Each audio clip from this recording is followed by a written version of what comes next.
Alright, what is good, ladies and gentlemen? It is the Master Viewer back again with another review, and today we are doing a review for Hulk, the 2003 version. This is the first Hulk film. There were probably some Hulk films probably before this, but this was the first, I think, live-action, probably Hulk film that was, a theatrical release. And so, yeah, I watched it today for the first time, and, real further background other than that, so let us just begin. Starting off with the plot. So the plot of this film is that you have basically Hulk. Well, at the start, honestly, I'll get out of the way with it. I didn't really think that the plot for this film was that good. It was basically at the very beginning. You have Hulk's father, David. It was like David Banner. He ends up basically like experimenting on himself, and it ends up causing a genetic change that ends up getting transferred to his son when his son is born. And then there was like this, he caused like this gamma radiation explosion to happen. And at the time he tried to, while that was happening, he tried to kill Bruce, and it ended with him accidentally killing his wife instead. And so he ends up getting arrested, and then Bruce is now raised by a foster mother. And so he is working as a scientist, kind of working in the same field that his father did when he was working for Ross, Thaddeus Ross. He is a big character in this film, and so Bruce is working with Betty on, they're trying to work on like some stuff with nanotechnology, and skip ahead, basically they end up an experiment or something goes wrong. Bruce ends up getting hit by a bunch of gamma radiation. He ends up saving someone else's life in the process, and while doing so, he ends up, a bunch of, he says his bad knee turned into his good knee, and so the radiation ends up healing him based on I think something to do with the nanotechnology or whatever. David Banner becomes he's the new janitor of the facility that they're in. He says the old one died, and now that I think about it, he probably ended up killing him based on how he ends up being in the second half of the film. So yeah, Bruce ends up becoming, here David ends up going to Bruce, basically telling him that he is his real father and stuff, and anyway, Bruce ends up getting really angry. He ends up turning into the Hulk for the first time. He ends up destroying most of the facility that he is in, and then he ends up seeing his father. He ends up running away, leaves. What happens? Betty ends up, this film was not it's a lot of stuff happens kind of, but none of it is really great. So anyway, Betty ends up finding Hulk. She ends up calling her father in order to take him and detain him. Basically, he ends up getting detained. He ends up freaking out. He is the Hulk once again. He ends up in the process. There's this other character, Glenn Talbot, who is trying to do a hostile takeover of Bruce's facility as well, the facility that Bruce and Betty are working on, because they're developing nanotechnology that could heal soldiers and stuff, or at least that's what Talbot wants to use the technology for. He ends up wanting to. He and Bruce, they don't get along, and they hate each other, basically. So Talbot, he basically says, okay, this is a win-win for me. Either I get to beat the shit out of you, or you end up turning into the Hulk, and then the security guards are going to kill you anyway, and then I get to study your biology, I guess. And so, yeah, they end up trying to stop Hulk with this clay or foam, whatever it is, and then he ends up breaking out. In the process, Talbot ends up dying, and so Bruce is on the run, and at this point, an hour and a half has gone by. I think I skipped something about, you did have, I think, Dave Banner, he ends up sending out some dogs mixed with the Hulk's DNA, so the dogs are Hulk, dogs with Hulk DNA mixed with them, and they end up attacking Betty, so Bruce has to save her, while that also happened at a certain point. But anyway, the whole hour, skip ahead an hour and a half in the film, and that is when you actually get to the interesting stuff, where the Hulk he is about to be tested on.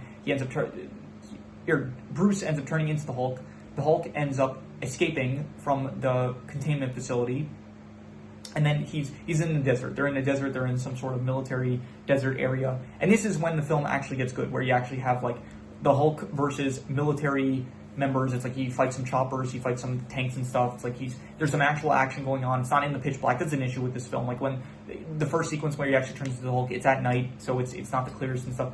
the fight with the dogs, it's also at night. I was watching this initially in a room where it's like I like watching. It's not, what they say in Gintama, like watch with the lights on and stuff, and don't sit so close to the screen. So I take that advice to heart. So I try to watch usually with some light in the room, because I don't think it's probably like not the best for the eyes and stuff. So to be watching in pitch black. So I did watch with like the window open, and so I was getting some sunlight in it. Not in this room, and like I watched in like a different room in my house. So yeah, I was watching. It was like, okay, got some sunlight in, and it made it like impossible to see what was going on. So it's like I closed the window a little bit, and even then it was like not the clearest and stuff. So that's just something I have an issue with films. It's like, especially with a lot of these earlier Marvel films, like Spider-Man did a good job where it's like there weren't too many action sequences that took place in like pitch black. But Blade 1 and 2 probably, I think less so with the first one, but the second one is like there's a lot of just scenes that take place in like pitch black and stuff, and I don't like these scenes that are taking place in pitch black. Like, I get it, probably you are supposed to watch these films in the context of a theater where it is like very dark in there, so, but even so, it's like I like the clear daylight scenes more, so it's like easier to see what is going on. So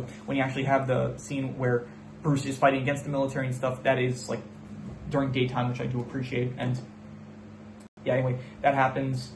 Bruce ends up making it somewhere to a city, and then Betty ends up showing up, calming him down, so he turns back into a human. And then this gets into the final act of the film where he is captured at a facility. Dave Banner basically says he will agree to let himself get arrested if he gets to talk to his son one more time. And at this point, it's revealed that Dave Banner just is a complete villain, where up until this point, like, it didn't feel too much like he was so much like I don't know. I didn't see that they were setting him up to be the villain of the film, basically, but he ends up revealing that it's like, no, he doesn't care about his son, he insults him and stuff, and he basically says, like, I want to use your DNA or your biology or whatever in order to make myself more powerful so that I can take down, like, the military and, like, all these governments and stuff that are causing so much turmoil in the world and stuff. And it's like, okay, this guy is, I don't know the term for it, but some guy that, like, hates the government, basically, anarchist maybe, I don't know, but he wants to basically just use Bruce's powers to destroy the government or something like that, so, or the military at the very least. So that leads to a final confrontation where he ends up like biting a wire, and I think he turns into Absorbing Man from what I checked. Like I was trying to find like what the name for the villain is, and it said that he turns into this monster that is able to, he basically, he touches something and he's able to, his like biology basically mimics the properties of whatever it is that he touches. So he bites into a wire, he turns into electricity, and then so he and Bruce, they end up escaping, and then the final fight happens between Bruce and his father. They're fighting. They end up fighting in an ocean. Like Dave ends up turning into like some rocks and stuff. They end up fighting. They end up going to the ocean, and at that point, they pull the same thing that they pulled in Kung Fu Panda 3, where basically Bruce tells him, "Oh, you want my powers? Here, you can take it." And so Bruce sends out all of his, or he just lets him. I don't really know how it works, but basically, Dave ends up absorbing all of Bruce's power, his gamma radiation, I guess, and in the process, like, it was too much for him to handle, so he just ends up exploding, I'm pretty sure. And so yeah, that was basically that happened. And so there was an explosion. Bruce assumingly died. Ross thinks that he's dead. He basically tells Betty, like, hey, I know that, like, you would tell me if he ended up surviving. And she says, no, I wouldn't. But she says, like, if he was alive, she wouldn't want him to return to her, basically. And then the film ends with, there are these, I don't know, they're in a jungle somewhere. I think they're speaking Spanish, and there's like these, there's like a militia that ends up arriving and stealing medicine from people that need it. And then Bruce is there, and he's speaking Spanish, and he basically says, like, oh, you wouldn't like it when I'm angry. And then it's like, okay, he's turning into the Hulk. He's gonna like do some superhero stuff. So yeah, that is the plot of the film. Honestly, it was like way too long. I think that up until this point, this was probably the longest Marvel film that I watched. I think before that, like, this is a 2-hour and 18-minute film. This film did not have to be as long. Like, okay, fine, we'll take out the credits. That's like what, we'll be generous. We'll say 10 minutes. It wasn't 10 minutes. The credits, I think the credits were like maybe 8 minutes at most. So 2-hour, 10-minute film did not need to be this long. The only interesting part, like when you get to I'll say this now, the best part was when he actually breaks out and is in the desert area, and he does have like the confrontation with the military. I thought that was the best part. I would give that like even so, I would just give it like a 6.5. I thought it was like, it was good. But even, yeah, it was like cool, I guess, and that also like coincides with the action. I guess the action of the film, I guess, was good. I'd give it like a 6.5 when it's actually the Hulk doing Hulk stuff, I guess, attacking people and stuff. So that I would give a 6.5 for the action and the best thing, I would say. So, but even then, it only comes an hour and a half into the film. So overall, I'm gonna give the plot, I would say, like I'm going like a 1 out of 5. I would say I seriously, I hated it. It was like it was too long. It was not really the whole thing with like Dave, where it's like wanted to, I don't know, the motive of him like wanting to capture his son's energy or whatever, it's like only revealed at the end kind of, and it's like not really I don't know, it didn't feel the best developed. Like I didn't see it was heading that direction. And so you also have like the whole thing with Glenn. It's just this random side plot of like him wanting to take over the facility that Bruce and Betty are working at. Yeah, the stuff with Ross, where Ross like doesn't think that Banner is like safe and stuff. And there's also some stuff that were tied in the past with Ross as well as Dave. It's like there's just a lot of stuff that's like going on that happens, and I don't know. It didn't work for me. All of it. It was just a lot of stuff. It felt like, okay, you need to cut some of this out, and it was just, I didn't like the plot. It was boring most of the way through. Well, once again, when you actually get to like the final hour and a half of it, it does get better. I would say, like when you get to like the last, I would say, I don't know, before you even get to the final confrontation between, but like the whole even fight with Bruce and the Absorbing Man, like again, it's another fight that just takes place at night, as well as like I think it's Absorbing Man. I'm not sure if it, like from what I saw, it's like an absorbing monster reminiscent of Absorbing Man. So the final fight between Bruce and Dave, it's like the CGI surprisingly for the Hulk actually looked fine. Like I didn't have a problem with it.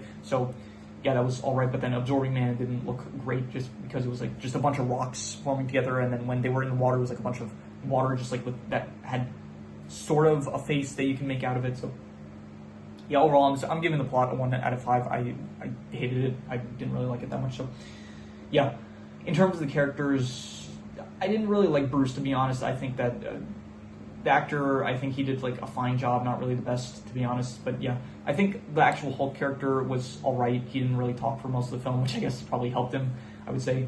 Betty, she was fine, like being the one that wanted to, she cared for Bruce. I guess she didn't want Bruce to get hurt, and so she was fine, I guess. Ross, he played by Sam Elliott. I think Sam Elliott, what was he in? I think he was in like Roadhouse probably. So yeah, he was fine, I'd say, not really one of the best characters.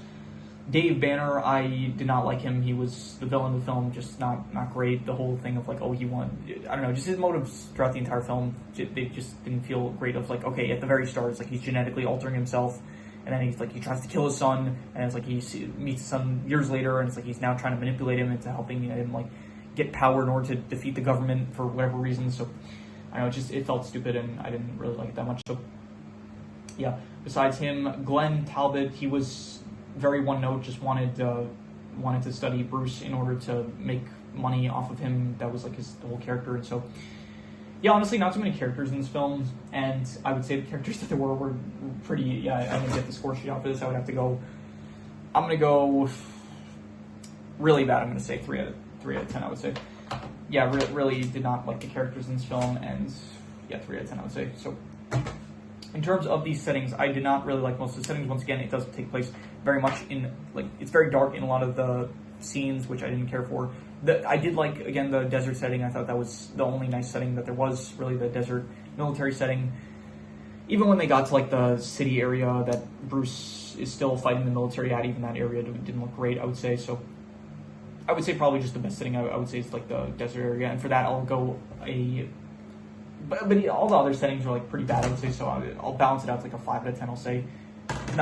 Most of the settings are not really that good, like the laboratory area, I don't know, Bruce's house, Dave's house, none of it looks nice, I would say, but then the desert area, I guess, balances out to not be negative. So yeah, I already said the action, I'll give it 6.5. I did like all the scenes with Bruce like fighting tanks and stuff, as well as like he grabs a rocket, bites off part of it, spits it out, and then causes the helicopter to explode in the process. So I thought that was, like there's some cool action moments in this, because it is the Hulk. The Hulk is a fun character when he's actually fighting. I didn't like the fight with the dogs. I thought the fight with the dogs was not great. Again, it was like not clear and stuff. So I do like, though, when Hulk is fighting the military, or honestly when he fought like similar type of characters to him, like the dogs that had the same DNA as him, or even Absorbing Man. I didn't really like those fights, but I did like the fights with the military. I don't know why that's the case, but I guess, I don't know, when it's like against the military, it's like showing off, like, oh, this guy is so powerful. It's like he's going up against tanks and stuff and like choppers, and he's still coming out alive.